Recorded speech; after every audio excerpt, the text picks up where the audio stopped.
तो बेटा 11th class, कल हमने पढ़ा था पहला चैप्टर भारतीय गायिकाओं में बेजोड़ लता मंगेशकर।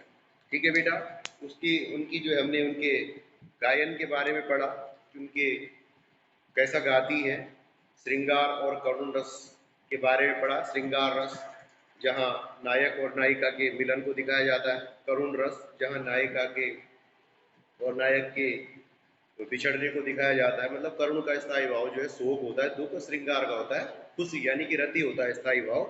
तो यहाँ तक जो है गायन शैली की बात हुई, तो लता मंगेशकर की जो गायकी है उसकी विशेषताओं में जो है उनके स्वरों में निर्मलता है, बहुत ही अच्छे स्वर में गाती है, स्पष्ट स्वर में गाती है। ठीक है बेटा।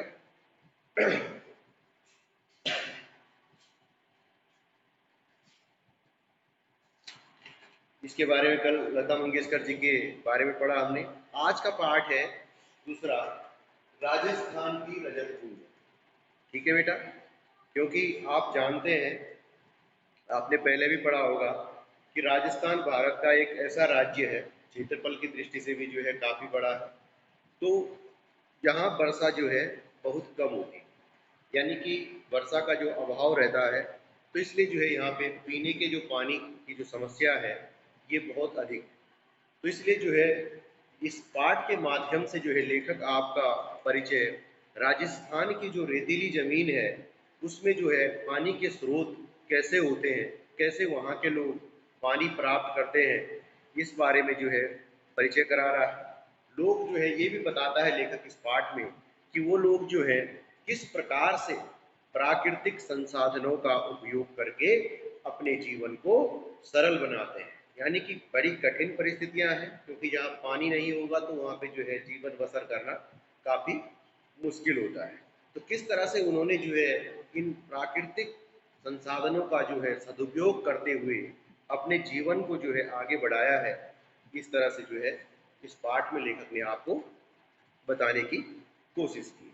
अब राजस्थान में जो बेटा पानी का जो एक सबसे बड़ा साधन है वो है कुएं।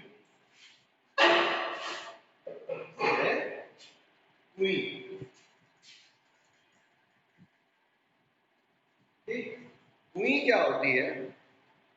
एक तो होता है कुआं। कुआं होता है बहुत बड़ा, जिसका व्यास बहुत चौड़ा होता है, जिसके आप देखते हैं कि आपने कुएं देखे होंगे, इस तरह से जो है चेन बाल्टी डाल के उनसे पानी निकाला जाता है। ठीक है बेटा। लेकिन राजस्थान में जो है कुएं बहुत ही छोटा सा कुआं होता है, यानी कि बहुत पतला होता है। ठीक, इसकी जो गहराई है वो 50-60 हाथ, यानी कि 70-80 फीट तक की इसकी जो गहराई होती है ये होती है। मतलब इसको एक छोटा कुआं कह सकते हैं। कुआं तो बहुत बड़ा कुएं होती है, छोटी और पतली। ठीक है बेटा। यह कम और ज़्यादा भी हो सकती है, क्योंकि कहीं कहीं पर जैसे पानी जितनी गहराई में होगा, जितनी जल्दी पानी मिलेगा, वही वहीं पर जो है ये कुएं खोदी जाएगी उतनी खोदी जाएगी। ठीक है। उसके बाद बात आती है बेटा, यहाँ पे जो है राजस्थान के कुछ क्षेत्रों में एक खड़िया पट्टी चलती है। खड़िया पट्टी मीन्स रेत के नीचे जो है एक खड़िया की पट्टी, जैसे सेल्स होते हैं ना हमारे यहाँ, जो पृथ्वी है उसके नीचे सेल्स हैं, उसके नीचे जो प्लेट्स होती हैं, उसी तरह राजस्थान के कुछ इलाकों में जो है एक खड़िया पट्टी होती है। अब ये खड़िया पट्टी क्या होती है बेटा, जब बरसात होती है तो जो वर्षा का पानी होता है वो खेत के नीचे जाकर सीधे जमीन के अंदर चला जाता है सारे इलाकों में। लेकिन जिन जिन स्थानों पे ये खड़िया पट्टी होती है वहां पे क्या होता है, ये खड़िया पट्टी उस पानी को सोख लेती है। माना ये, ठीक, ये अब यहाँ यहाँ बारिश हुई, ये खड़िया पट्टी है यहाँ यहाँ तक, तो जो ये पानी गिरा इसको इस पट्टी ने सूख लिया। यहाँ से पानी नीचे नहीं है, लेकिन यहाँ रेत ही रेत है, ये पानी बरसात का गिरा और सीधे जमीन के अंदर समा गया। लेकिन इस जहां जहां ये खड़िया पट्टी चलती है वो पानी क्या होता है, बिल्कुल उस खड़िया पट्टी पे रुक जाता है। और ये जो पानी है खड़िया पट्टी पे, जो पानी ये खड़िया पट्टी सोख लेती है, इसी पानी को जो है कुएं के माध्यम से जो है पीने के लिए निकाला जाता है। ठीक।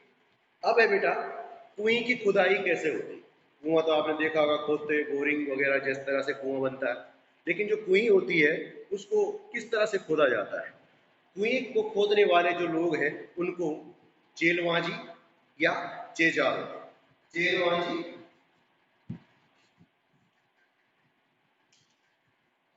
या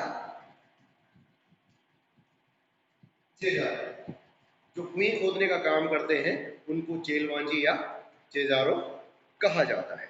ठीक, ये लोग जो है एक विशेष प्रकार की चिनाई करने में बड़े दक्ष होते हैं, क्योंकि ये काम इनका पीढ़ी दर पीढ़ी होता है। ठीक है बेटा। फिर कुएं जो है बहुत छोटा सा कुआं होता है जिसकी खुदाई 50-60 हाथ से अधिक, मतलब इतनी ज्यादा से ज्यादा 50-60 हाथ की जाती है। ये थोड़ा सा कम और ज्यादा भी हो सकती है। ठीक है बेटा। अब कुएं का घेरा तो बहुत बड़ा होता है, लेकिन कुएं का घेरा बहुत कम होता है। फिर क्या होता है कि जैसे जैसे जो है चेरमाजी या चेजारो खुदाई करते करते जो है 30-35 हाथ तक जो है नीचे पहुंचते हैं, तो क्या होता है, गर्मी बढ़ने लगती है। ठीक है बेटा, गर्मी बढ़ती जाती है। चेजारो जो है उकड़ू बैठ करके, उकड़ू समझते हैं हम लोग, कैसे आप लोग बिना चेयर के बैठ जाते हैं कभी कभी, ऐसे ही उकड़ू उकड़ू बैठ के जो है क्या करते हैं, खुदाई करते हैं। क्योंकि ये जगह इतनी संकरी होती है कि इसमें जो है आदमी फैल के नहीं बैठ सकता, पाँव नहीं पसार सकता, कुछ नहीं, उकड़ू बैठ के खुदाई करनी पड़ती है। मतलब बैठा रहना है और खोदते भी रहना है साथ साथ जो है। मतलब चिनाई नीचे से अमूमन ऊपर की तरफ होती है, लेकिन इनकी चिनाई क्या है, ऊपर से नीचे की तरफ हो रही है। सबसे पहले शुरू किया, 4 हाथ खोदा, चिनाई हुई, फिर और नीचे, फिर चिनाई हुई, फिर और नीचे, फिर चिनाई हुई। ये तो कैसे खोदेंगे, जब तक नीचे पहुंचे तब तक तो ऊपर से दब जाएगा। ठीक, तो इस तरह से जो है उकड़ू बैठकर पीठ और छाती को एक साथ दूरी पर, तब क्या करते हैं, बसूली से खुदाई करते हैं। मतलब बहुत कम वो होता है उनके पास जगह कि वो हिलडुल सके, क्योंकि संकरी जगह है, यहाँ पे फड़वे और कुल्हाड़ी से खुदाई नहीं हो सकती। यानी कि पड़वा गैती आप वहाँ नहीं चला सकते, क्योंकि बहुत छोटी जगह होती है, उसको बड़ी मुश्किल से अपने लिए ही जगह बनाते हुए धीरे धीरे वो नीचे चलते हैं। अब क्या होता है, अब धीरे धीरे जैसे जैसे नीचे जाती है कुएं की खुदाई, नीचे से गहराई में पहुंचती है, तो क्या होता है, तो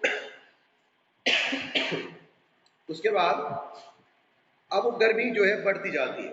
अब बढ़ती जाती है तो क्या होता है, इसलिए जो लोग ऊपर खड़े रहते हैं, माना कुएं के अंदर जो मजदूर जा रखा है, वे सॉरी चेलाम या चेलमांजी जो कुएं के अंदर काम कर रहा है, अब वो 30-35 हाथ नीचे चला गया खुदाई करते करते, तो क्या होता है, तब उसको गर्मी लगने लगती है। तो गर्मी से बचने के लिए क्या होता है कि माना कोई खुदाई कर रहा है, नीचे खुदाई चल रही है कुएं की, तो हम ऊपर खड़े हैं, तो हम क्या करेंगे, ऊपर से जो है बीच बीच में थोड़ी थोड़ी देर बाद क्या करते हैं, एक एक दो दो मुट्ठी रेत ऊपर से नीचे फेंकते हैं। अब आप बोलेंगे कि रेत फेंकते हैं ऊपर से नीचे, वो तो दब जाएगा, दबेगा नहीं, क्योंकि एक दो मुट्ठी रेत से कोई नहीं दबता।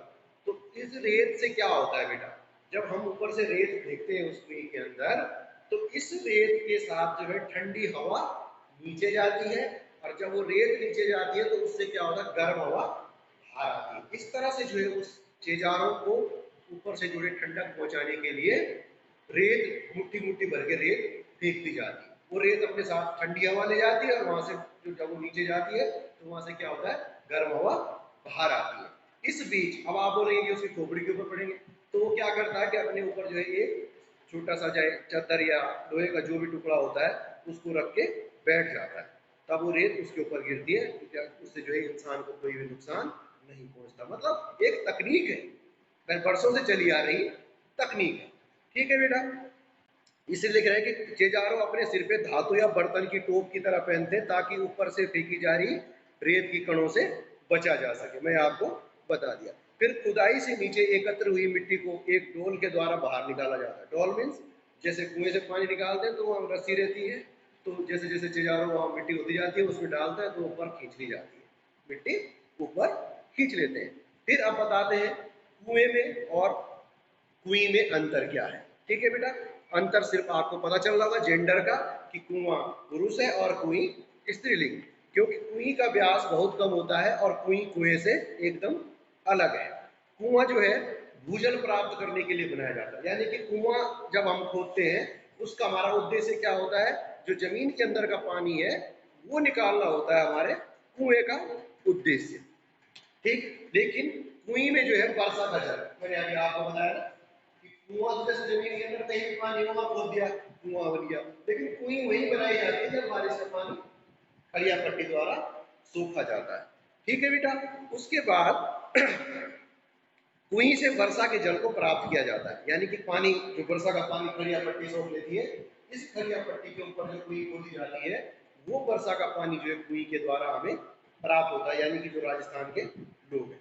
ठीक, देन फिर कुआं तो खारा पानी होता है कुएं में, क्योंकि मैं बोल रहा हूँ कि राजस्थान में जो वर्षा ही नहीं होती, ज्यादातर नमकीन पानी है जमीन के अंदर, और कुएं के अंदर का जो पानी होता है वो होता है बेटा मीठा पानी। ठीक, अब बात आई खड़िया पट्टी की, तो रेत का विस्तार बहुत अधिक गहराई तक है, मतलब कहने का मतलब है कि जो राजस्थान की जो मरुस्थल यानी डेजर्ट है, रेतीली भूमि है, वो बहुत अधिक है, तो अधिक वर्षा भी तुरंत समा जाता है जमीन के अंदर, मैं पहले ही बोल दिया है।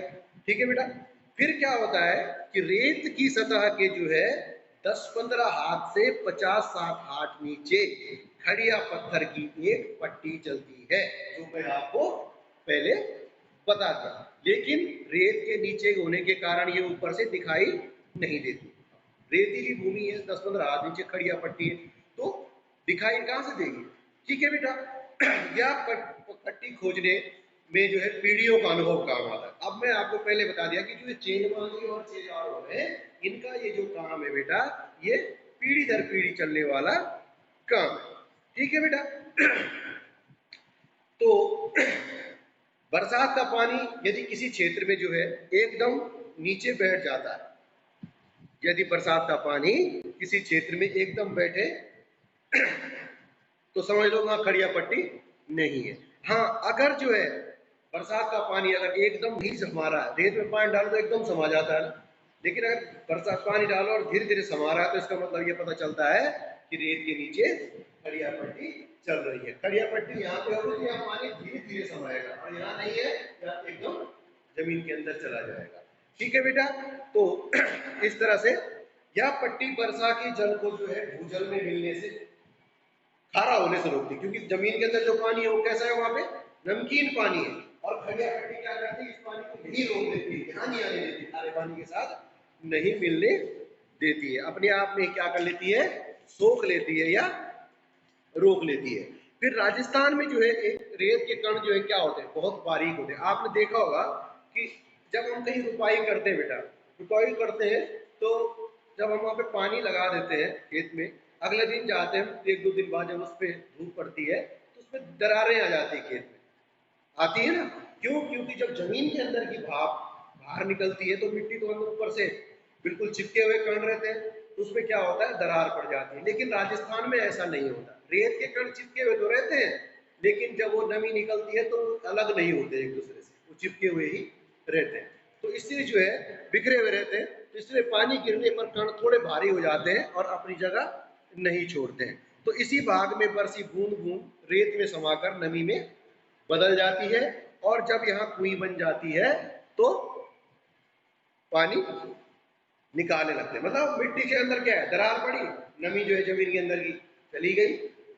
ठीक, लेकिन रेत के कण जो है उसको चिपके हुए रहते हैं आपस में, तो ये जो है इनमें दरार नहीं पड़ती, मतलब ये अपनी जगह को नहीं छोड़ते हैं।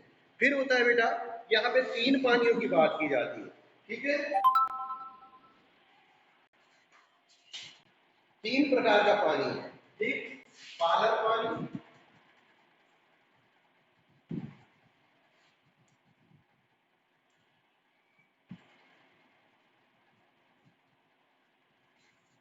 पालक पानी, रेजानी पानी और पाताल पानी। मुंह लग गया था।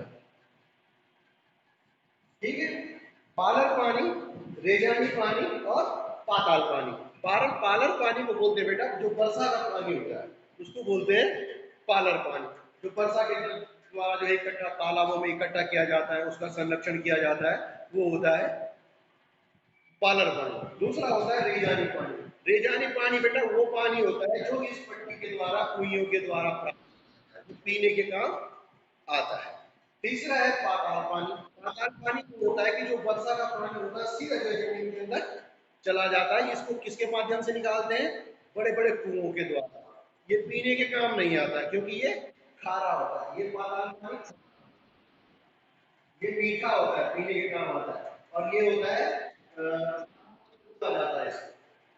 क्यों? क्योंकि ये जो है बड़े बड़े तालाब बनाए जाते हैं, उसमें जो है इसका संरक्षण किया जाता है। जैसे बरसात का पानी हो गया, तालाब बना दिया, तो ये पानी जो है उनके काम आता है, उनके पास खास तकनीक है या खेती के काम आता है, जिस तरह से भी उन्होंने अपनी तकनीक को विकसित किया है। ठीक है बेटा, ये हो गया आपको तीन पानी देखे, पालन पानी, बरसात का पानी, इसको कुओं के माध्यम से रोका जाता है।